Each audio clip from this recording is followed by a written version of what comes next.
internationally overseas, the double dose vax is compulsory. That is not going away anytime soon.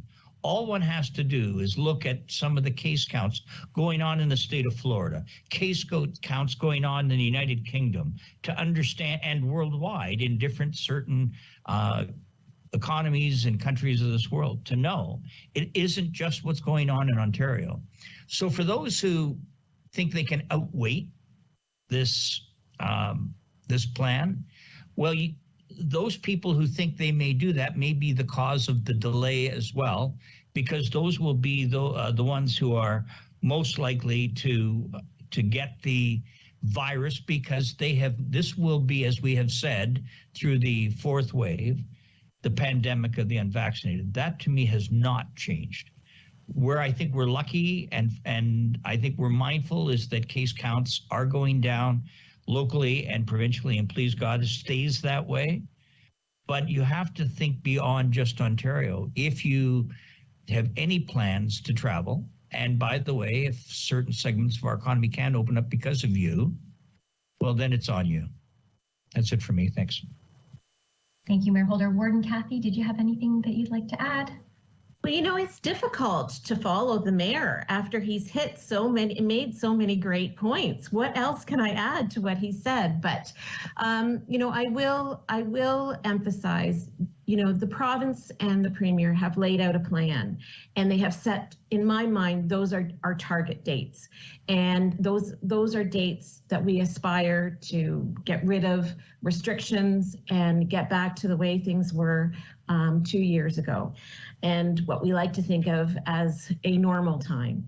And I think what we've learned throughout this whole pandemic is that a lot of the times those targets and those goalposts will change, and we have to understand that. But we have to have something in front of us to strive for. So I congratulate him on coming up with dates. I think setting a goal like that is reasonable. And I think if we continue the work that we're doing, that they can be achieved. But with the asterisk that we still have to continue doing what we've been asked to do. And to those that have been hesitant about getting vaccinated, you know, I couldn't agree with the mayor more, that they're the ones that are going to impede the opening of everything. And if everybody wants to be on the same page and be back to normal, then we're going to have to all get the shots in the arms. Thank you. And Dr. Summers, you're good? Okay, great. Well, thank you to Warden Cathy and Mayor Holder for that comprehensive response. Next question comes to us from Jane Sims with the London Free Press. It is for you, Dr. Summers. The active case count is up about 20 cases over the last week. Is there any cause of alarm, given that 2 more schools have outbreaks and the case count hasn't dipped? Thanks for that question, Jane. You know, I think we certainly are monitoring the trends very closely. As I mentioned, our highest incident rate is amongst those under the ages of 11, and we have seen increasing number of outbreaks in schools. And again, when we declare outbreaks in schools, it's because we're seeing more than 1 or 2 cases within that school. Transmission within the school environment is just a component of what is resulting in transmission amongst that age group. And the measures that are in place in those school environments continue to be very successful in reducing transmission, but we do recognize that does result in cases. At this point in time, we continue to monitor it. There's going to be weeks and days where the cases pop up at this point because of local and focal outbreaks, but it doesn't necessarily mean that the overall trend is changing. This is, and it continues to be, a week by week, day by day monitoring of COVID-19 transmission, but the fundamental principles don't change, and that's what is good. Vaccination, mask wearing, staying at home if you're ill, and keeping some distance if you can, while keeping it outdoors when you can as well. Thank you, Dr. Summers. The next question comes to us from Christy Lee Varley at CTV London. I think this question would be best directed to you, Dr. Summers. Are you worried that people who are vaccine hesitant won't get vaccinated with the announcement that come January, proof of vaccine may not be required for many places? Thanks for that question, Christy Lee. I'm going to build off the comments from the mayor and the warden, highlighting that the timing for any scale back of restrictions, including proof of vaccination to attend public events, is actually dependent on people getting vaccinated so that the case count drops far enough where we can be comfortable for that to happen. There is no benefit to wait out the proof of vaccination requirements. You will still require proof of vaccination to do much of anything when it comes to travel, like the mayor has mentioned. And lastly, this vaccine is highly effective. It's remarkably safe. It is the best thing you can do to protect yourself from COVID-19 and protect those around your family, those family and friends that surround you. Why wait? So certainly mindful that that date has been set, but also mindful that it's truly dependent on those people continuing to roll up their sleeves and get that vaccine. So at this point in time, I would say to folks, wait not.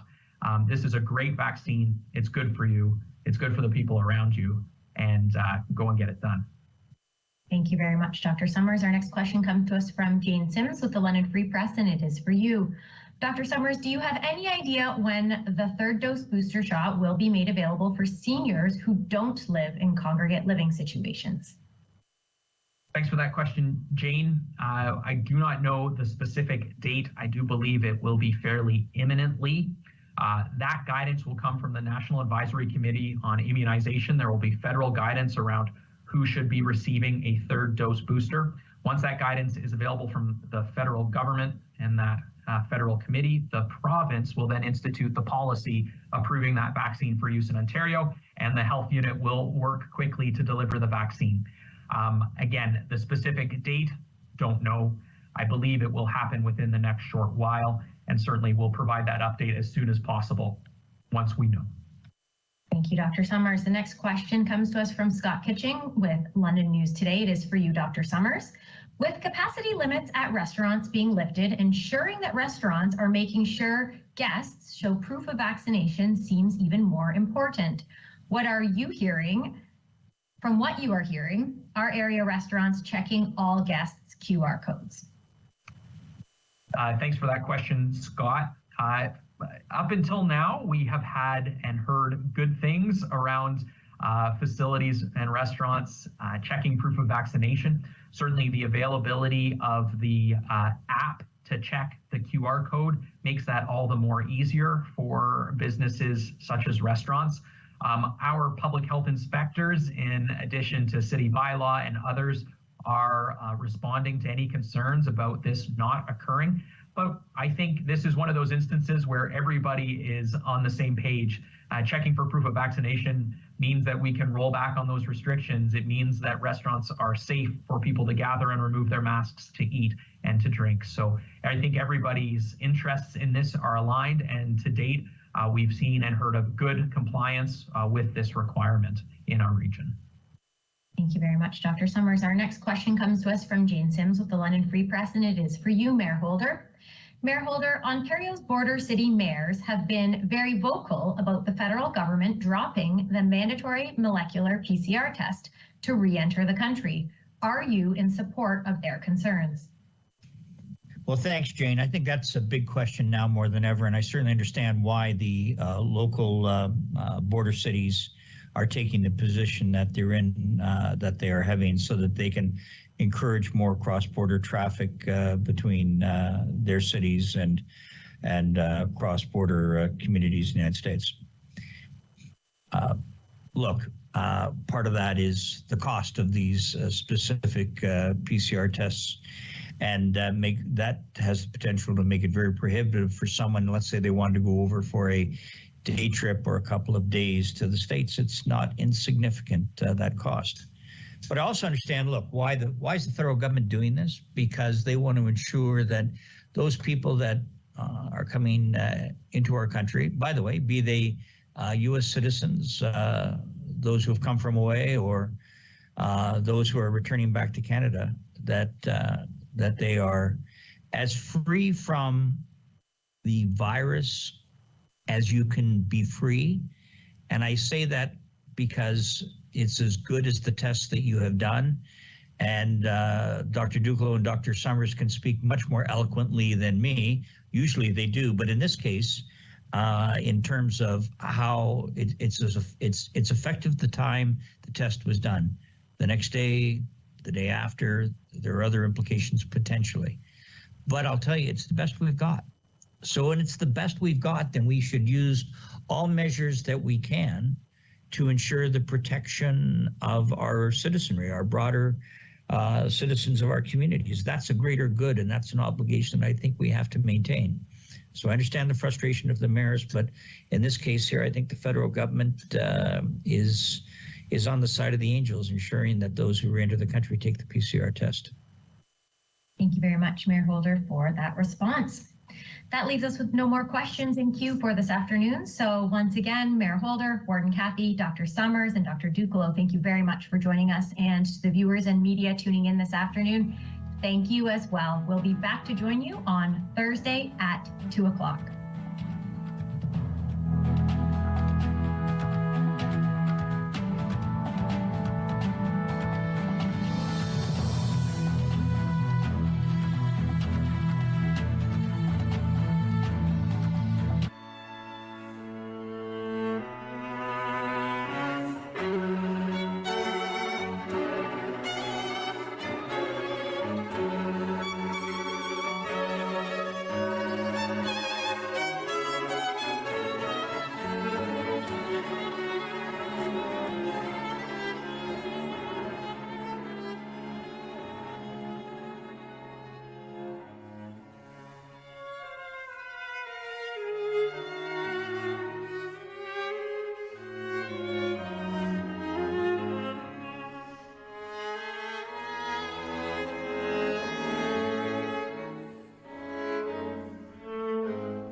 Stingray